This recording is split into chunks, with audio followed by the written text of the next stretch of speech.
people come from all walks of life, and it's estimated that there are more than 2 million of us across the United States. We're parents, siblings, and kids. We're your coworkers, your neighbors, and your friends.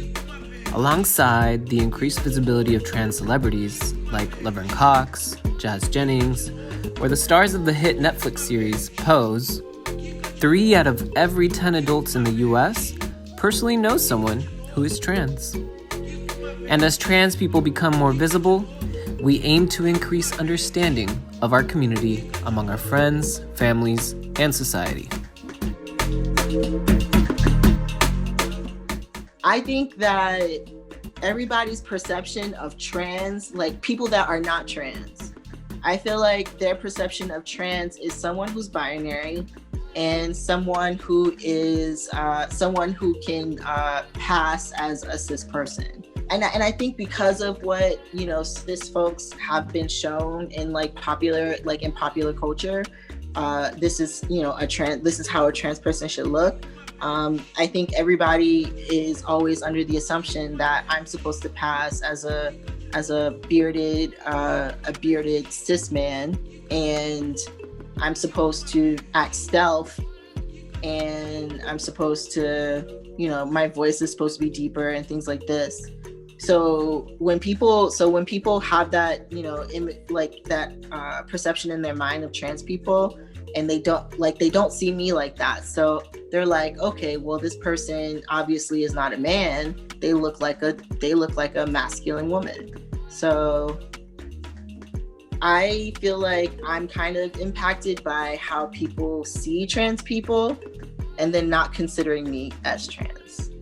In the early stages, so I was still very androgynous, and walking through the hallways and going to class every day was like walking through a zoo, and I was the animal. And the people looked at me. They made me feel like there was something wrong with me because I wanted to just be me. And honestly, that was one of the main reasons why I also dropped out of school. That Nina Simone quote on freedom. She said, no fear. And we live in so much fear, especially nowadays. We live in so much fear. It's very stressful. What that does to our bodies, what that does to our minds, what that does to us over time. I'm not surprised that we don't have a very long life expectancy. Trans people, particularly trans women of color, face shockingly high rates of murder, homelessness, and incarceration. Most states and countries offer no legal protections in housing, employment, healthcare, and other areas where individuals experience discrimination based on their gender identity or expression. This culminates in the finding that trans women of color have a life expectancy of 30 to 35 years of age. And also just as far as when it comes to career, there's only so many, I feel careers that are available for trans people, whether if you're passing or especially if you're not passing. There are a lot of careers that I feel would be hard for a trans person to actually access. I really feel it wouldn't even matter if you have a degree or not, just because people are fearful of things they don't understand, and unfortunately, there hasn't been a really great message that has been put out there in the media. Just I guess and just in general, there hasn't been a really good message that people do not fear trans people. But once I started transitioning, that all flipped. I was working at Marshall's, and I went from being a greeter to being a back cashier to being back on the floor. And I think that there was something about my presence that made people uncomfortable. The loss of that job, and then, the loss of the LES HRC job, they lost funding, like all of that, just like really that, I mean, I think once I lost one job, I started doing sex work. And then once I lost the other job, like that, you know what I mean? And it wasn't difficult. And I think, you know, I noticed that's what I've been talking about more when I've been talking about this particular period of my life, is that it wasn't difficult. It found me. It wasn't something that you know, that one had to go and seek out. You know what I mean? Like it just was there. It was, while I was trying to hide at the back of the train. You know what I mean? You being followed. Like a lot of whispering and chorusing and online messages. In addition to experiencing violence at rates far greater than the average person, trans people face school and workplace discrimination, mistreatment, and harassment.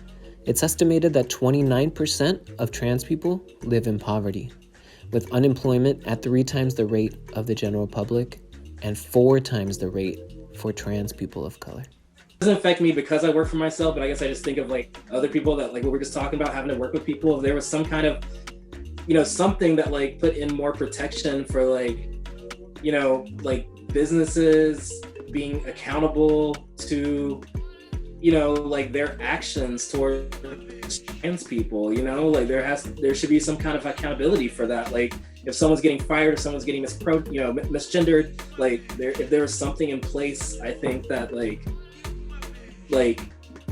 that made these businesses and these employers be accountable to those things. I think that would be like just across the board, that would help out so many people, making lives easier, and like easier to go to work knowing that like if people, they have to like be accountable for what they did. There has to be some kind of process for that.